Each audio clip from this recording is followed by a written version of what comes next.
Hello friends, તમારું સ્વાગત છે મારા કિચનમાં. તો આજે આપણે એક વાટકી કાચા ચોખામાંથી એકદમ ટેસ્ટી એવો નાસ્તો, તો ના તો ઇડલી છે ના તો ઢોકળા છે, બહુ ટેસ્ટી એવો બનશે.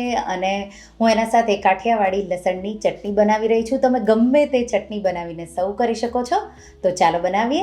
તો આપણે પહેલાં 1 કપ જેટલા ચોખા પલાળવાના છે.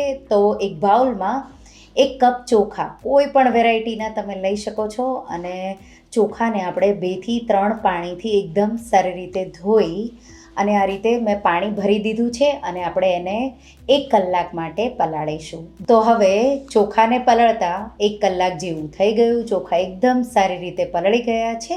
આપણે એમાંથી પાણી બિલકુલ નિતારી દઈશું અને પાણી નિતારેલા ચોખા આપણે મિક્સર જારમાં ઉમેરીશું. સાથે અડધો કપ જેટલું ખાટું દહીં અને 2 ટુકડા આદુના, 2 થી 3 લીલા મરચાં કે તીખાશ તમને જોવે એ રીતે, સાથે મીઠું 1/2 ટીસ્પૂન જેટલું કે પછી સ્વાદ પ્રમાણે ઉમેરી અને આપણે એને વાટી લેશું. તો મેં વાટી લીધું છે.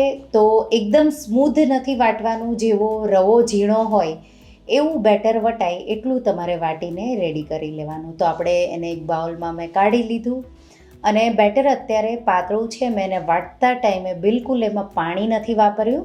હવે આપણે એમાં 1/4 કપ જેટલો રવો, તો જે આપણે ઉપમા શીરો માટે વાપરીએ છીએ એ જ રવો મેં ઉમેરી દીધો. મિક્સ કરી દઈશું એકદમ સારી રીતે. આ રીતે એકદમ સારી રીતે મિક્સ થઈ જાય એટલે આપણે એને ઢાંકી અને 10 મિનિટ જેવું રેસ્ટ થવા દઈશું. તો એ થોડું જાડું થઈ ફૂલી જશે બેટર, અને સાથે પછી આપણને જરૂર લાગે તો બેટરમાં થોડું પાણી ઉમેરી પાતળું કરીશું. પણ પહેલાં બેટર વાટતા ટાઈમે પાણી બિલકુલ નહીં વાપરે. તો ઢાંકી 10 મિનિટ જેવું આપણે એને રેસ્ટ થવા દઈશું. જ્યારે બેટરને થોડી 5 મિનિટ જેવી વાર હોય ત્યાં સુધીમાં આપણે એક વઘાર રેડી કરીશું. તો વઘારિયું લઈ લઈશું અને એમાં આપણે 1 ટેબલસ્પૂન જેટલું તેલ ગરમ કરીશું. તેલ જેવું થોડું ગરમ થાય એટલે 1 ટીસ્પૂન જેટલી રાઈ, 2 ટીસ્પૂન જેટલી અડદની દાળ, બેને થોડું સતળાવા દઈશું. તો દાળનો કલર થોડો બદલાય ત્યાં સુધી સતળાવા દેવાનું. જેવી થોડી દાળ સતળાઈ જાય એટલે 1/4 ટીસ્પૂન જેટલી હિંગ અને થોડા મીઠા લીમડાના પાન ઉમેરી દઈશું. અને ગેસની આંચ બંધ કરી અને વઘારને આપણે તો બેટરને રેસ્ટ થતાં હવે 10 મિનિટ જેવું થઈ ગયું. એમાં આપણે વઘાર રેડી અને મિક્સ કરી દઈશું.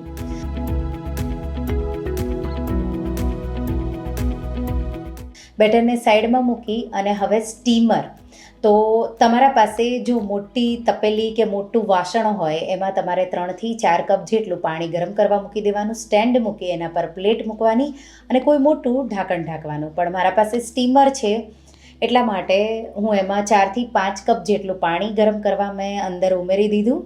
સાથે ઢોકળાની પ્લેટ મૂકી અને એને આપણે તેલથી ગ્રીસ કરી લઈશું. તો 1/2 ટીસ્પૂન જેટલું તેલ ઉમેરી અને એકદમ ફરતું આ રીતે ગ્રીસ કરવાનું અને આપણે એને ઢાંકી અને એકદમ પાણી ઉકળવા લાગે ત્યાં સુધી ગરમ કરીશું. હવે મને બેટર થોડું જાડું લાગી રહ્યું છે એટલે એમાં હું 4 થી 5 ટેબલસ્પૂન જેટલું પાણી, તો મિક્સર જારમાં જ મેં ઉમેરેલું હતું, એ પાણી ઉમેરી બેટરને થોડું પાતળું કરી દઈશ. તો થોડું પાતળું બેટર રાખવાનું, બહુ જાડું પણ નહીં અને બહુ પાતળું પણ નહીં, મીડિયમ થીક એવું રાખવાનું. બેટર બહુ જાડું રહેશે તો ઢોકળા તમારા ડ્રાય થશે ખાવામાં. તો એ થાય ત્યાં સુધીમાં આપણે બેટરમાં આપણે એમાં 1 ટીસ્પૂન ઇનો ફ્રૂટ સોલ્ટ,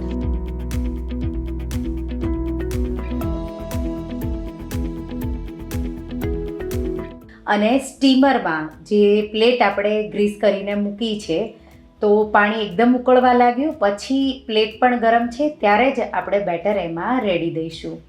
બેટર રેડી આ રીતે સરખું થોડું ફેલાવી દઈશું અને ઢાંકી અને આપણે એને 20 મિનિટ જેવું હાઈ ફ્લેમ પર થવા દઈશું. તો એ થાય ત્યાં સુધીમાં આપણે કાઠિયાવાડી લસણની ચટણી બનાવી લઈશું. એના માટે મિક્સર જાર લેશું અને એમાં 15 જેટલી લસણની કળીઓ, 1 ટેબલસ્પૂન જેટલું કાશ્મીરી લાલ મરચું, તીખું બનાવવું હોય તો તમારે તમારા સ્વાદ પ્રમાણે એડજસ્ટ કરવાનું. સાથે થોડી હિંગ, મીઠું સ્વાદ પ્રમાણે અને થોડી અમથી ચપટી જેટલી ખાંડ ઉમેરીશું. તો એનાથી બહુ સારો એવો ટેસ્ટ આવશે.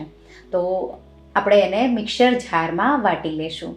તો તો આ રીતે મેં એને વાટી લીધું અને હવે તમે આ રીતે ચમચીના મદદથી આ રીતે તમે લેશો એટલે એકદમ ટેસ્ટી એવી કાચી લસણની ચટણી તૈયાર થઈ ગઈ. હવે આપણે એનો વઘાર કરીશું, થોડી ગ્રેવીવાળી કરીશું. એના માટે આપણે વઘારિયામાં 1 ટેબલસ્પૂન જેટલું તેલ ગરમ કરીશું અને એમાં આપણે લસણ જે આપણે વાટીને રાખ્યું છે એ ઉમેરીશું. તો ચપટી જેટલી હિંગ હું વઘારમાં પણ ઉમેરી રહી છું અને લસણવાળી ચટણી ઉમેરી દઈશું અને આપણે તેલ અલગ થાય ત્યાં સુધી એને સાતળવાની છે.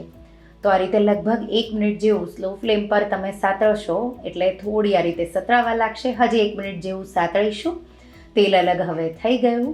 હવે આપણે સ્લો ફ્લેમ કરી અને 3 થી 4 ટેબલસ્પૂન જેટલું દહીં, થોડું જાડું હોય એવું લેવાનું, થોડું ફેટી લેવાનું અને આપણે એ એમાં ઉમેરી દઈશું. એક જ દિશામાં ચલાવતા રહી તેલ અલગ થાય ત્યાં સુધી સ્લો ફ્લેમ પર થવા દેશું. તેલ અલગ થાય એટલે આપણી લસણની ચટણી તૈયાર થઈ ગઈ. થોડા લીલા ધાણા ઉમેરી દઈશું. બહુ ટેસ્ટી એવી લાગે છે. તમે એકવાર બનાવી 2 થી 3 દિવસ સુધી સ્ટોર કરી શકો છો. તો આપણી ચટણી બની ગઈ. હવે આપણે જે નાસ્તો બનાવવા મૂક્યો છે એ જોઈ લઈશું. એને 20 મિનિટ જેવું થઈ ગયું. તો ખોલીશું. એકદમ પરફેક્ટ એવું ફૂલી અને રેડી થઈ ગયું. પ્લેટને આપણે બહાર કાઢી લેશું અને આપણે એને ઠંડી થવા દેવાની છે. તો તરત જ આપણે નહીં કાઢીએ, 3 થી 4 મિનિટ જેવું એને ઠંડુ થવા દઈશું. તો હવે પ્લેટ ઠંડી થઈ ગઈ છે. આપણે એના પીસીસ, તો તમારે ચોરસ કરવા હોય તો ચોરસ, આજે હું આ રીતે ટ્રાયેંગલ શેપમાં કટ કરી રહી છું. તો આ રીતે આપણે પીસીસ કરી લેશું. તો એકદમ જાળીદાર પોચો એવો આ નાસ્તો બન્યો છે. તો આ રીતે મેં કટ કરી લીધા અને હવે આપણે એને સેપરેટ કરીશું. તો આ રીતે ઇઝીલી સેપરેટ થઈ જશે. આ નાસ્તો એકદમ પોચો, જાળીદાર, તો ઇડલીનો પણ ટેસ્ટ નહીં આવે અને ઢોકળાનો પણ ટેસ્ટ નહીં આવે. આ ચોખાનો એકદમ નવો એવો નાસ્તો છે, જાળીદાર, સોફ્ટ એવો. ગરમા ગરમ તમે એને લસણની ચટણી સાથે સર્વ કરો.